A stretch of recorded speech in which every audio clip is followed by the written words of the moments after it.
గుమ్మడికాయ వడియాలతో ఎప్పుడైనా ఎవరైనా కర్రీ చేశారా? ఒకవేళ ఎప్పుడు కర్రీ చేయకపోతే గుమ్మడికాయ వడియాలతో ఈ పులుసు చేసి చూడండి. వేడి వేడి రైస్తో సర్వ్ చేసుకొని తింటే చాలా యమ్మీగా ఉంటుంది. And let's get in to the process. First అయితే వడియాలు లో ఫ్లేమ్లో ఫ్రై చేసి పక్కన పెట్టుకోవాలి. వడియాలు ఫ్రై అయిన తర్వాత అదే ప్యాన్లో ఆయిల్ యాడ్ చేసుకొని మెంతులు వేసి చుట్టుపెట్టలాడిన తర్వాత ఆనియన్, పచ్చిమిర్చి, పసుపు వేసి గోల్డెన్ బ్రౌన్ కలర్లో వచ్చేంత వరకు ఫ్రై చేసుకోవాలి. ఆనియన్ ఫ్రై అయిన తర్వాత బ్రింజాల్, ఉప్పు యాడ్ చేసుకొని బ్రింజాల్ 80% కుక్ చేసుకోవాలి. బ్రింజాల్తో పాటే ఎందుకు ఉప్పు వేస్తామంటే బ్రింజాల్ చేదుగా లేకుండా ఉంటుంది కర్రీలో. సో అందుకని బ్రింజాల్తో పాటు ఉప్పు యాడ్ చేస్తాం.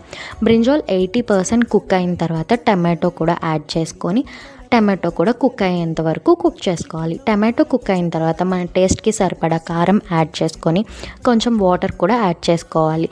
అది కొంచెం గ్రేవీలా అయిన తర్వాత అప్పుడు మనం చింతపండు పులుసు యాడ్ చేసుకొని దానిలోకి కొంచెం బెల్లం అండ్ ధనియాలు, జీలకర్ర, మెంతులు ఫ్రై చేసి పొడి చేసుకోవాలి.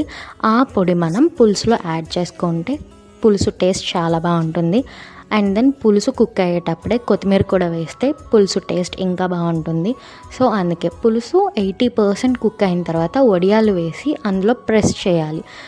ఎందుకంటే పులుసు పీల్చాలి వడియాలు. సో అందుకే ఒక 10 minutes తర్వాత ఈ వడియాలు వేసిన తర్వాత 10 minutes పులుసు బాయిల్ అయిన తర్వాత స్టవ్ ఆఫ్ చేసుకొని సర్వింగ్ బౌల్లోకి తీసుకొని వేడి వేడి రైస్తో సర్వ్ చేసుకొని తింటే టేస్టీ గుమ్మడికాయ వడియాలు పులుసు రెడీ అయిపోతుంది. వంకాయకి రీప్లేసింగ్గా బెండకాయ ములక్కాడ